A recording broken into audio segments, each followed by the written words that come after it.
नमस्कार दोस्तों, आज है 27 नवंबर 2025 और आज के न्यूज़ से जितने भी इम्पोर्टेंट करंट अफेयर्स के क्वेश्चंस बनेंगे सभी को विस्तार से चर्चा करेंगे। तो चलिए दोस्तों शुरुआत करते हैं। पहला क्वेश्चन, 26 नवंबर 2025 को मनाए गए 76वें संविधान दिवस का थीम क्या था?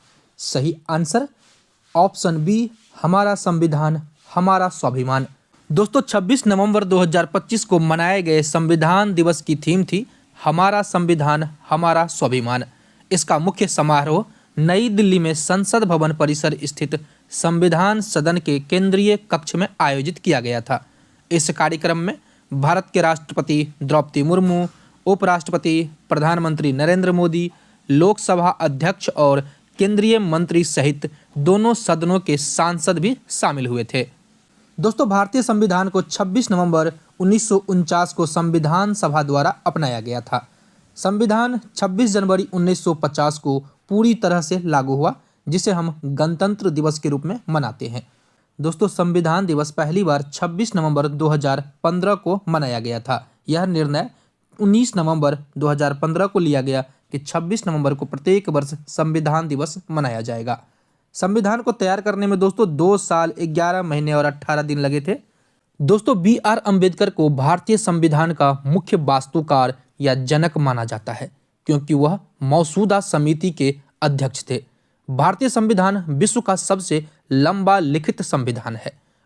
मूल संविधान में 395 अनुच्छेद, 8 अनुसूचियां और 22 भाग थे।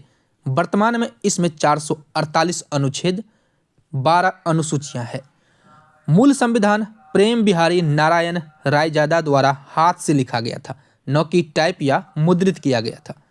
भारतीय संविधान को उद्धार का थैली भी कहा जाता है, क्योंकि इसमें कई प्रावधान विभिन्न देशों के संविधानों से लिया गया है, जैसे मौलिक अधिकार अमेरिका से, राज्य के नीति निर्देशक तत्व आयरलैंड से। नेक्स्ट क्वेश्चन, राष्ट्रमंडल खेल 2030 की मेजबानी के लिए किस भारतीय शहर को चुना गया है? सही answer Ahmedabad, option C Ahmedabad. दोस्तों राष्ट्रमंडल खेल 2030 के लिए गुजरात के अहमदाबाद को आधिकारिक तौर पर चुना गया है। यह घोषणा 26 नवंबर 2025 को स्कॉटलैंड के ग्लासगो में आयोजित कॉमनवेल्थ स्पोर्ट की आम सभा में भारत की मेजबानी पर औपचारिक मुहर लगाई गई। दोस्तों भारत दूसरी बार इन खेलों की मेजबानी करेगा। इससे पहले 2010 में नई दिल्ली में राष्ट्रमंडल खेलों का भारत ने सफल आयोजन किया था। 2030 के लिए राष्ट्रमंडल खेलों के लिए 100 साल पूरे होने का प्रतीक होंगे, जिससे यह आयोजन और भी खास हो जाएगा। दोस्तों राष्ट्रमंडल खेलों की शुरुआत 1930 से किया गया था और 2030 में इसका 100 साल पूरा होने जा रहा है। दोस्तों 2022 में राष्ट्रमंडल खेलों का आयोजन इंग्लैंड के बर्मिंघम में हुआ था और 2026 में कहां पर होगा? ग्लासगो में, स्कॉटलैंड के ग्लासगो में 2026 में इसका आयोजन किया जाएगा। दोस्तों ये खेल उन देशों और क्षेत्रों के एथलीटों को एक साथ लाते हैं जो कभी ब्रिटिश साम्राज्य का हिस्सा थे, लेकिन अब वह स्वतंत्र राष्ट्र है। इन खेलों का उद्देश्य है खेल भावना और राष्ट्रमंडल के सदस्यों के बीच संबंधों को मजबूत बनाना। दोस्तों यह खेल हर 4 साल में आयोजित किए जाते हैं। द्वितीय विश्व युद्ध के कारण 1942 और 1946 को छोड़कर 1930 से इनका नियमित आयोजन किया जा रहा है। पहले राष्ट्रमंडल खेल 1930 में कनाडा के हैमिल्टन शहर में आयोजित किए गए थे, जिसमें 11 देशों के लगभग 400 एथलीटों ने भाग लिया था। दोस्तों वर्तमान में 72 से अधिक देश और क्षेत्र इन खेलों में भाग लेते हैं, जो सामूहिक रूप से पृथ्वी की लगभग 1/3 आबादी का प्रतिनिधित्व करते हैं। नेक्स्ट क्वेश्चन, PM मोदी ने Safran Aircraft Engine Services India सुविधा का उद्घाटन किस शहर में किया है? सही answer Hyderabad, option C Hyderabad. दोस्तों PM मोदी ने Safran Aircraft Engine Services India सुविधा का उद्घाटन हैदराबाद में किया है। दोस्तों यह एयरबेस A320 नियो और बोइंग 737 मैक्स विमानों में उपयोग होने वाला लीडिंग एज एविएशन प्रोपल्सन इंजनों के लिए समर्पित रखरखाव, मरम्मत और ओवरहाल सुविधा है।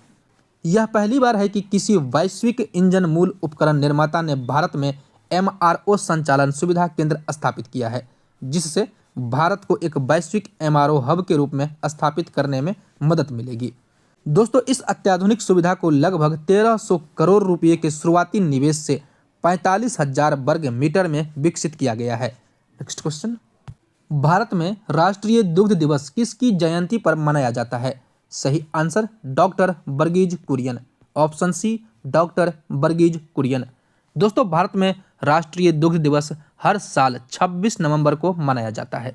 यह दिवस भारत में श्वेत क्रांति के जनक माने जाने वाले डॉक्टर वर्गीज कुरियन के सम्मान में मनाया जाता है। यह दिवस उनके जन्मदिन 26 नवंबर के शुभ अवसर पर मनाया जाता है। दोस्तों, उनकी उपलब्धियों और योगदान के बारे में देखते हैं। डॉक्टर कुरियन ने ऑपरेशन फ्लड नामक दुनिया का सबसे बड़ा कृषि डेयरी विकास कार्यक्रम शुरू किया। इस दूरदर्शी योजना ने भारत को दूध की कमी वाले देश से दुनिया का सबसे बड़े दूध उत्पादक देश में बदल दिया। उन्होंने किसानों को संगठित करके एक सफल सहकारी मॉडल को ऑपरेटिव मॉडल खड़ा किया।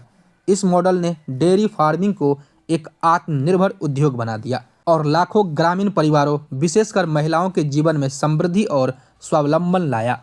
दोस्तों, उन्हें राष्ट्र की सेवा के लिए कई प्रतिष्ठित पुरस्कारों से सम्मानित किया गया, जिसमें शामिल है सामुदायिक नेतृत्व के लिए रेमन मैग्सेसे पुरस्कार 1963 में मिला था, पद्म श्री 1965 में, पद्म भूषण 1966 में, विश्व खाद्य पुरस्कार 1989 में और पद्म विभूषण 1999 में। राष्ट्रीय दुग्ध दिवस 26 नवंबर को उनके इन्हीं असाधारण योगदान और दूध के पोषण के मूल्यों में जागरूकता बढ़ाने के लिए मनाया जाता है। नेक्स्ट क्वेश्चन, गावी और यूनिसेफ ने किस बीमारी की वैक्सीन उपलब्धता बढ़ाने के लिए समझौता किया है? सही answer malaria. Option C malaria. दोस्तों, गावी और यूनिसेफ ने मलेरिया की वैक्सीन उपलब्धता बढ़ाने के लिए समझौता किया है। यह समझौता R21 Matrix M malaria vaccine को मलेरिया स्थनिक देश में अधिक सुलभ और किफ़ायती बनाने के उद्देश्य से किया गया है। दोस्तों, यह वैक्सीन ऑक्सफोर्ड विश्वविद्यालय और सीरम इंस्टीट्यूट ऑफ इंडिया द्वारा विकसित किया गया है। दोस्तों, इस समझौते के तहत वैक्सीन की कीमत $4 प्रति खुराक से घटकर $2.99 प्रति खुराक कर दिया गया है। यह मूल्य कटौती लगभग 1 साल के भीतर प्रभावी होने की उम्मीद है। दोस्तों, इस पहल का उद्देश्य है 2030 तक मलेरिया से 50 मिलियन यानी कि 5 करोड़ अतिरिक्त बच्चों का पूर्ण टीकाकरण करने के गावी लक्ष्य का समर्थन करना। दोस्तों, विश्व स्वास्थ्य संगठन ने अक्टूबर 2023 में इस वैक्सीन के व्यापक उपयोग की सिफारिश की थी। यह WHO द्वारा अनुमानित दूसरी मलेरिया वैक्सीन है। पहला का नाम था RTS-S। वैक्सीन में नोवावैक्स द्वारा विकसित मैट्रिक्स एम एडजुवेंट का उपयोग किया गया है, जो प्रतिरक्षा प्रतिक्रिया को बढ़ाता है। दोस्तों, यह वैक्सीन सबसे घातक मलेरिया परजीवी प्लाज्मोडियम फाल्सिपेरम को लक्षित करता है।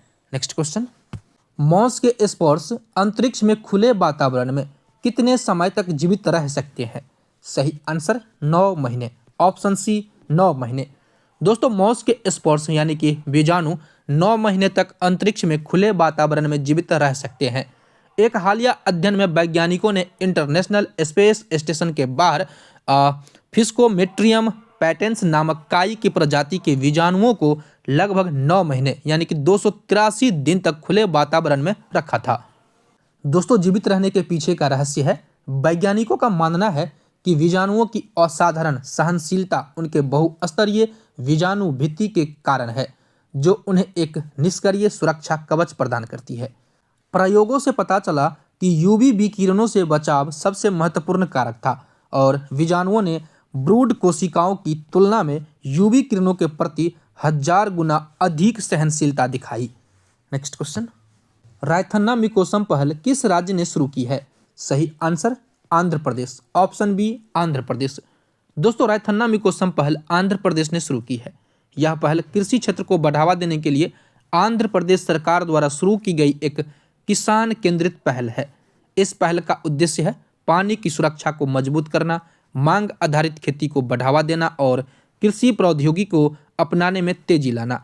इस पहल का शुभ आरंभ 24 नवंबर 2025 को आंध्र प्रदेश के कृषि मंत्री केजराप्पू अच्चेनायुडू द्वारा किया गया। Next question, global commitment to development index CDI 2025 में भारत का स्थान क्या है? सही आंसर 36।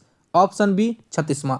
दोस्तों, यह सूचकांक वाशिंगटन DC और लंदन स्थित सेंटर फॉर ग्लोबल डेवलपमेंट द्वारा प्रकाशित किया जाता है।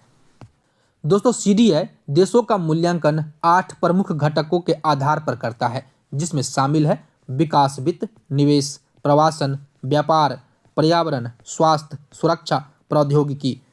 दोस्तों इसमें पहला स्थान है स्वीडन का, दूसरा स्थान है जर्मनी का और तीसरा स्थान है नॉर्वे का। इसमें भारत का स्थान कम है 36वां। दोस्तों यह सूचकांक मापता है कि राष्ट्र वैश्विक सतत विकास और राष्ट्रीय कल्याण में अपने नीतिगत प्रयासों के माध्यम से कितना योगदान करते हैं। नेक्स्ट क्वेश्चन, खान मंत्रालय ने चूना पत्थर खंडों की पहली नीलामी किस राज्य या केंद्र शासित प्रदेशों में शुरू की है? सही answer option D, Jammu Kashmir. दोस्तों खान मंत्रालय ने जम्मू कश्मीर में चूना पत्थर के 7 खनिज खंडों की पहली नीलामी औपचारिक रूप से शुरू की है। यह कदम केंद्र शासित प्रदेश में खनिज क्षेत्रों में पारदर्शिता, प्रतिस्पर्धात्मकता और सतत विकास की दिशा में एक महत्वपूर्ण मील का पत्थर है। दोस्तों कुल 7 चूना पत्थर खंडों की नीलामी की जा रही है, जो लगभग 314 हेक्टेयर क्षेत्र में फैले हुए हैं। ये खंड अनंतनाग, राजौरी और पुंछ जिलों में स्थित है। इस पहल का मुख्य उद्देश्य है खनिज क्षेत्रों में पारदर्शिता लाना, निवेश आकर्षित करना, औद्योगिक विकास को बढ़ावा देना, स्थानीय स्तर पर रोजगारों के अवसर पैदा करना और क्षेत्र के समग्र आर्थिक विकास में योगदान देना। दोस्तों यह नीलामी खान और खनिज अधिनियम 2015 के तहत शुरू किए गए राष्ट्रीय डिजिटल नीलामी ढांचे का हिस्सा है। इन भंडारों में गुणवत्ता वाला चूना पत्थर पाया जाता है, जिसमें 90% से अधिक कैल्शियम कार्बोनेट की मात्रा है, जो सीमेंट निर्माण और अन्य संबंधित उद्योगों के लिए महत्वपूर्ण है। नेक्स्ट क्वेश्चन, सेबी ने भारत की पहली एआई सॉल्यूशन प्रोवाइडर कंपनी के आईपीओ को मंजूरी दी है। यह कंपनी कौन सी है? सही आंसर है Fractal Analytics, option C, Fractal Analytics. दोस्तों सेबी ने जिस कंपनी के आईपीओ को मंजूरी दी है वह कंपनी है फ्रैक्टल एनालिटिक्स। यह भारत की पहली एआई कंपनी है जिसे सार्वजनिक पेशकश के लिए सेबी ने हरी झंडी दी है। कंपनी इस आईपीओ के जरिए लगभग 4900 करोड़ रुपये जुटाने की योजना बना रही है।